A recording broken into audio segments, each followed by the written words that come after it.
on, guys? It's your boy here, bringing you guys a video. It's been a little bit. I was supposed to drop another video and never dropped it, and I'm probably going to drop it tomorrow.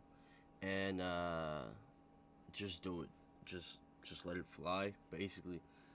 But man, we got exclusive Ace. I've been watching his content for years. I like what he has to say about a lot of stuff. I don't have a lot like a lot of things that he say, but one thing he is he's fair, and he's professional. He's not gonna be super negative, trying to make everybody seem like they're dumb for having an opinion, and he's not gonna sit here and be trying to create a negative following and a bunch of hate for Call of Duty. Like he doesn't do that. Like that's not his thing. I respect that because it's more entertaining to watch somebody, for me, not just blur out a bunch of ignorant stuff and not sound. They don't sound proper or smart at all.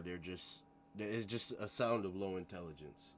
I like hearing these guys right here, kind of like this one here, like Ace. So let's get into this video.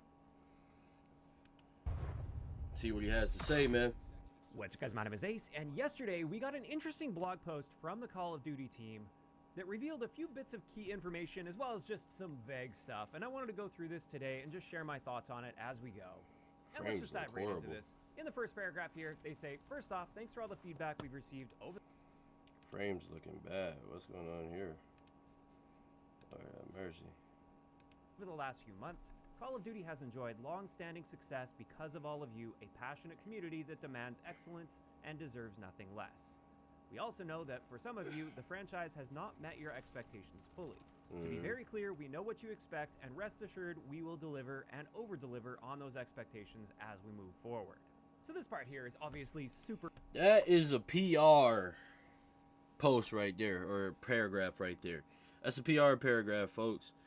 Basically, they're just saying, like, as you can see, they're trying to just, they're showing y'all empathy and trying to say, yeah, we get it. Call of Duty has been bad for years. Like, we know y'all don't like this. We know y'all don't like that. You know what I'm saying? It's all PR stuff to bring you, to reel it in for y'all to listen to what the rest of the stuff that they got to say, basically. Vague. It doesn't give us any like concrete plans for the future. They say they know what we want and what we expect, but who's we? I mean, Call of Duty is comprised of a massive community of people with totally different wants and needs when it comes to Call of Duty. So at the beginning, at least. And that's a good point. We're not all gonna have the same opinions. I feel like that's apparent. We're not gonna all have the same thought process. We're not gonna all just say like, yeah, this is perfect. We're not gonna all say, we want this and this specifically. Like, there's gonna be people that's gonna say a lot of different stuff. This kind of just seems like a general PR reassurance to the community that they care. There's really nothing else to take from this. So after that, they say, with respect to Black Ops 7, we set our sights to deliver a spiritual successor to Black Ops 2, and the studios have poured their passion into making a great game that all of us are very proud of. And just chiming in with my opinion there, ignoring the campaign and focusing on the areas where people put the vast majority of their playtime, I genuinely think Black Ops 7 is a very solid Call of Duty game. I'm personally loving it. It really suits me well. I can understand there are some polarizing elements to it, like with the wall jumping, for instance. So it may not be for everyone. Or the fact that they said that skill base was going to be minimally considered, and it's freaking still the same. Like, it feels like it's still as sweaty. Like, they didn't say they was going to take it out, but they did say it wasn't going to be as crazy as it is right now. But yeah, let's go. But I absolutely think this is a great Call of Duty multiplayer experience. In fact, I think it's the best we've had in quite some time. But of course, that's just my personal opinion. Let's move on here. They go on to say, but it's one thing for us to say it. More importantly, it's up to you to try it and judge for yourselves. So as it relates to Black Ops 7 and future Call of Duty, here are a few important... I don't like that. I don't like that. Because I feel like what they're saying is you can't knock it until you try it. People don't want to try it, bro, because it's the same thing that they've been dealing with since 2019. The only thing is that this one plays a lot smoother, in my opinion, as well. But people have made up their minds, dog. You're not gonna force people to just try something, and it's the same experience. They're gonna hop into a match. It's gonna be sweaty. Or it's either you're gonna break even, or it's gonna be, one team is filled with a bunch of people who probably partied up, and you have one person on the other side, and that's it. Like, nobody wants to keep having these experiences, bro. It's the same thing. But saying, yeah, don't knock it until you try it, bro. Call of Duty is not something that just started. Nuts. Number one is they're announcing the first free trial of Black Ops 7 coming next week. And alongside this, we're also going to be getting a double XP weekend. It is worth noting that the free trial is for multiplayer and zombies. And they say, we would like you to experience the game firsthand and decide for yourselves. And when it comes to that, it's really not too surprising. Free trials are a really common thing these days. I think Battlefield 6 just recently did one like a week or two ago. It honestly makes sense since you're targeting those people that are maybe on the fence and they've seen reviews maybe going either way and they don't really know if it's worth their money. Well, give them the free trial, let them try it out for themselves, and if they hate it, they hate it. And they can just move on with confidence that they made the right decision. And yeah, man, but the thing is that it's not going to be a different experience. Like, my point being, does this play like Black Ops 7 in the way it does, just with wall jumping and better maps? You know what I mean? Like, it's not that much different, though. Like, every Call of Duty is pretty much the same. It just added a few different things that we did or didn't want. Save their money. Whereas on the flip side of that, for the people that play it and really enjoy it, then that helps them feel confident in the decision to spend the money on the game. And that's great. At this point, free trials are just a staple to the Call of Duty franchise, and I think for good reason. As for their second point here, they mention they are committed to unprecedented seasonal support, and they say your continuing feedback will help shape our seasonal updates over the coming months.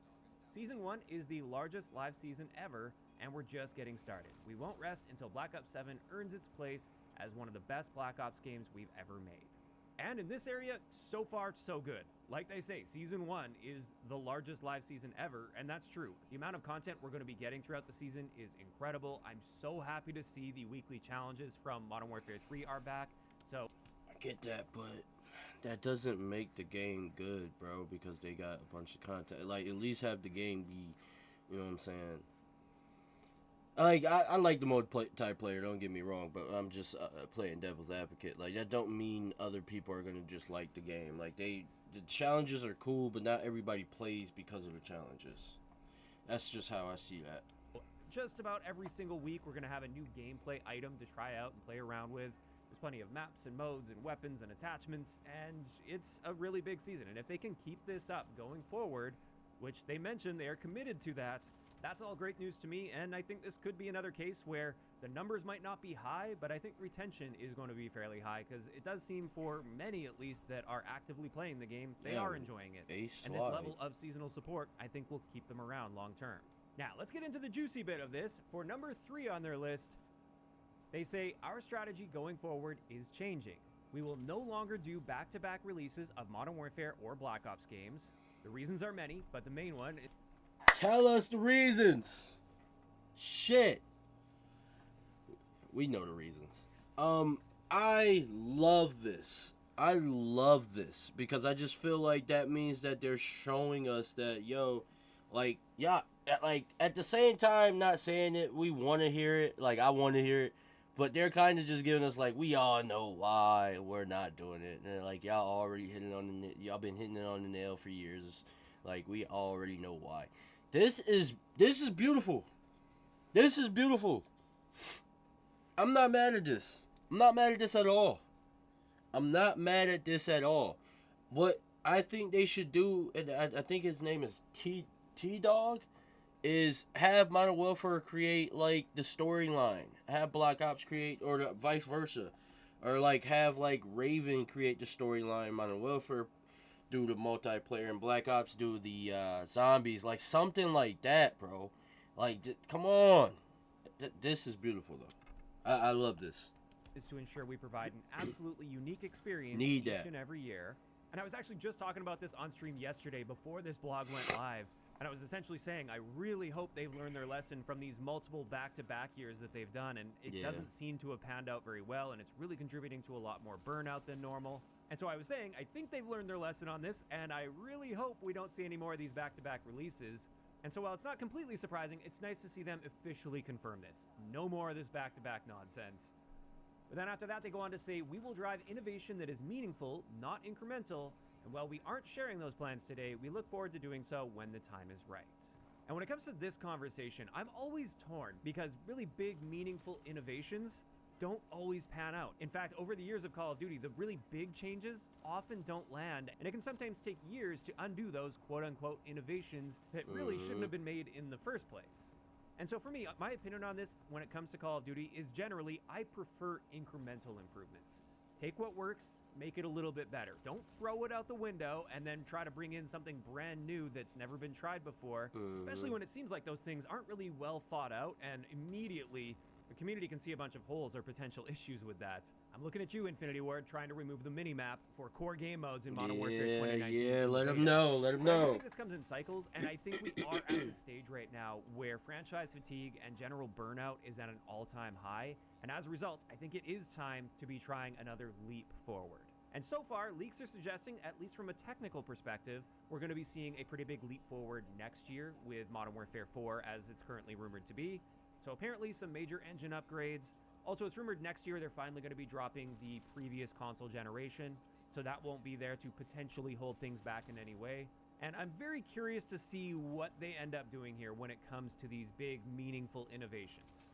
Obviously, I have a certain level of skepticism when it comes to this, and I really hope they don't throw out some really good elements that make Call of Duty what it is in order to just try to innovate for the sake of innovation.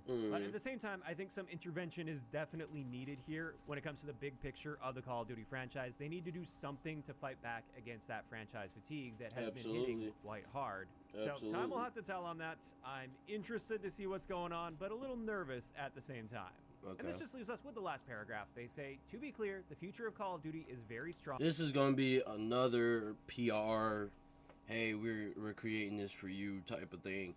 The only thing is that I don't like about this is that that's not the same for everyone. I mean, customers are going to like it, customers are going to not like it. Like, we all want different things. There's people who are happy with SBMM, there's people who aren't happy with SBMM, there's people who believe that we shouldn't have sliding, there's people who think we should. It's different for everybody, man, and I just think that people need to understand that, like, or Call of Duty needs to understand, how are you going to create a game that everybody loves? Because you've been creating these games for the audience that struggles more than the people who've been playing. So I don't know how you create a perfect game at this point in time when you done gave us sliding, omni movement, diving, and then drop shotting, and then bouncing off the wall, you know, flying and all that stuff. It's just hard for us to agree on things. And we believe our best days are ahead of us, given the depth and talent of our development teams. We have been building the next era of Call of Duty, and it will deliver precisely on what you want, along with some surprises that push the franchise and genre forward. We look forward to welcoming you in, listening to you, and moving forward together. And just like with the first paragraph of this is just like a vague PR statement in my eyes. Again, they make a statement here like they're going to be delivering precisely what you want. Right. But who's you? There's so many of us in the community that want totally different things. So what do they mean they're going to be giving me precisely what I want? If they give me precisely what I want, that's not going to be what many of you watching this video would want to see. So again, I don't really take anything from this paragraph or the first one too seriously. It just sort of seems like a PR intro and a PR... Man, I think this is a step in the right direction, but we done had too many steps in the right direction, man. I feel like they need to open their eyes and just understand that we could have just kept things simple the way that they was. You could have been getting the graphics better every single year, but we could have kept it simple. You added all these things, and now you put yourself in something that, me personally, I don't think you can come back from, due to the fact that you done gave us so much different, like, style of games or what's OP in the game that we're just not going to be able to agree. You know what I'm saying? But, that's gonna do it for this video. Like I said, I'm gonna be dropping another one tomorrow that I was supposed to drop during Thanksgiving weekend, or week. But I mean, for me, this is once again another step in the right direction. But like, bro, we done had like 10 steps in the right direction. We just need it to be, perfect. But I just feel like it's gonna be hard to come back from that. That's gonna be it for me. Peace.